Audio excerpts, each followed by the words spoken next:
Genética de populações. A genética de populações é um ramo da biologia que utiliza a matemática para estabelecer relações entre os alelos, os genes e as populações.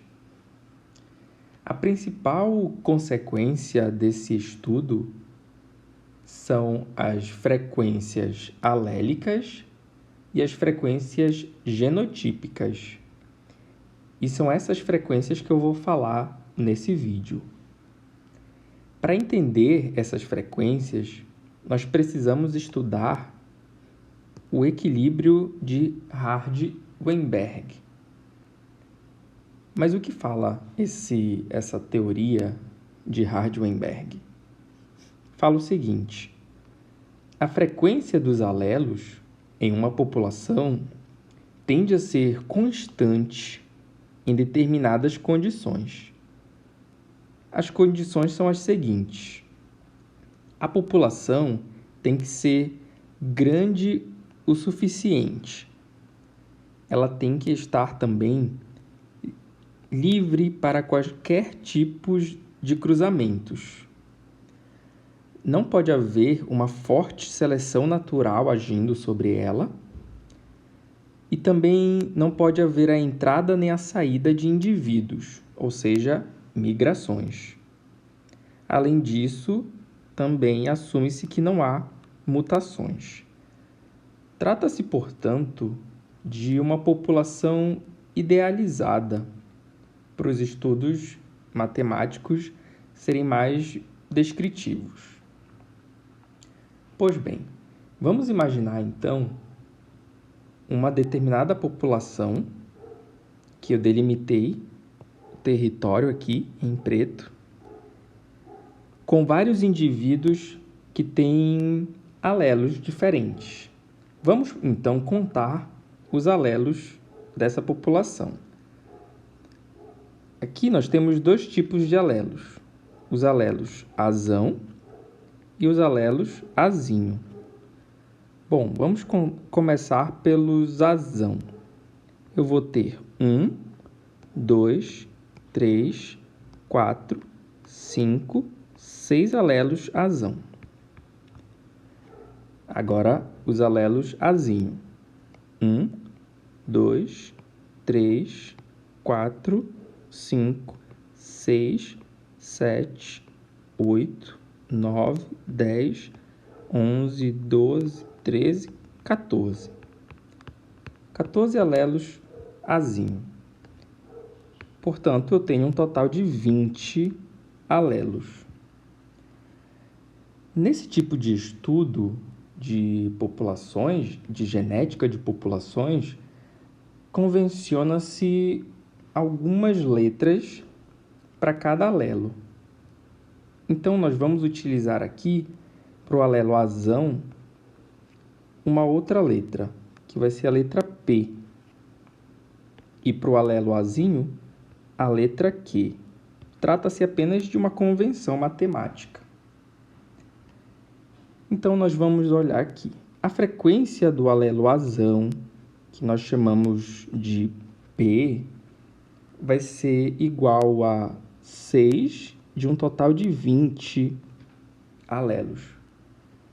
Portanto, nós temos 0,3, ou ainda 30%. 30% dos meus alelos são azão. Vamos fazer a mesma coisa para os alelos azinho. Então, a minha frequência de azinho, que nesse caso estou chamando de Q, vai ser igual a 14 de um total de 20.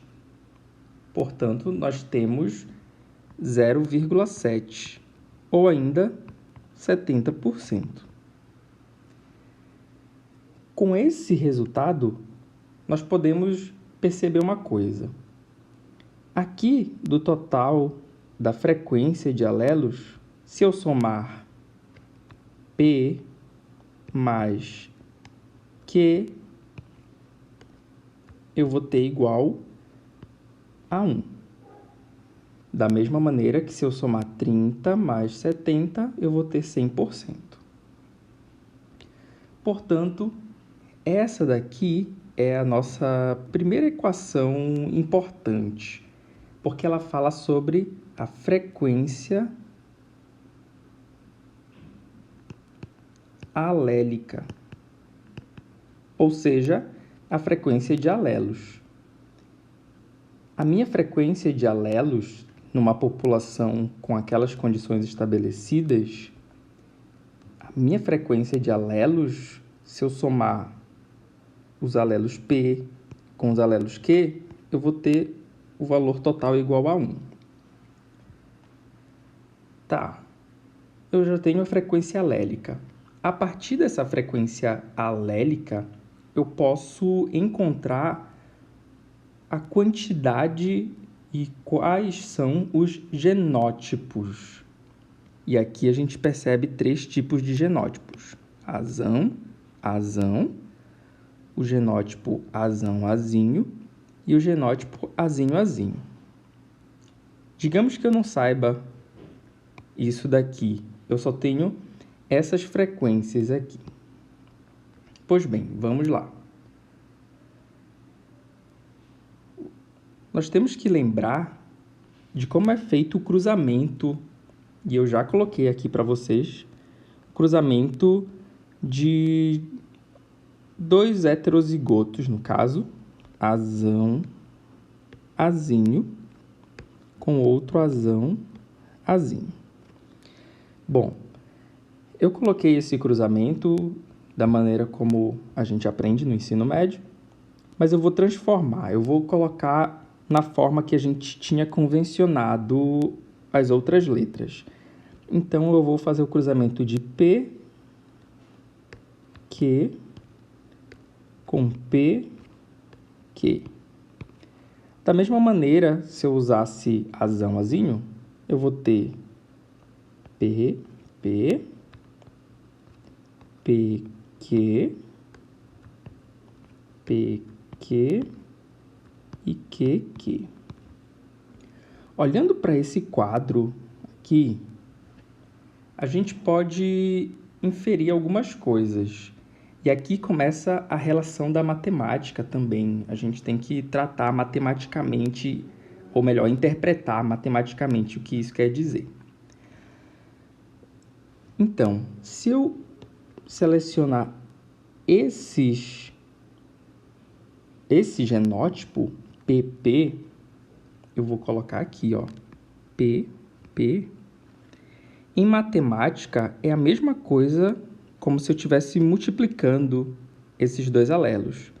Então, eu teria P vezes P, que é igual a P ao quadrado.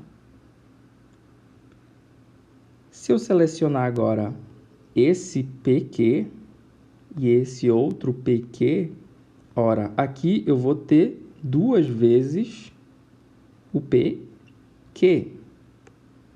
Então, eu vou ter 2 vezes PQ. E, por fim, olhando para QQ, eu posso escrever como Q ao quadrado, já que eu tenho ele 2 vezes. Se eu somar essas 3 frequências aqui, ó, essa e essa, eu vou ter P ao quadrado mais 2PQ mais Q ao quadrado. E essa expressão a gente já viu na matemática. Isso é um produto notável. Um produto notável bem conhecido, né? Muito bem. Vamos olhar para aquela outra equação que eu escrevi anteriormente para a gente, para vocês. P mais Q igual a 1. Se eu pegar esse lado aqui da equação e elevar ao quadrado, como é uma equação, eu tenho que fazer a mesma coisa do outro lado, certo? Esse P mais Q ao quadrado é a mesma coisa, se vocês lembram bem da matemática, que P ao quadrado mais 2PQ mais Q ao quadrado. Se eu fiz uma coisa com um lado da equação, eu tenho que fazer a mesma coisa com o outro lado da equação. Ora, mas 1 ao quadrado é a mesma coisa que 1. Aqui, então, nós temos a nossa segunda equação principal. P ao quadrado mais 2PQ mais Q ao quadrado igual a 1. Essa daqui é a nossa segunda equação mais importante. E ela nos diz respeito à frequência genotípica, ou seja, em relação aos genótipos.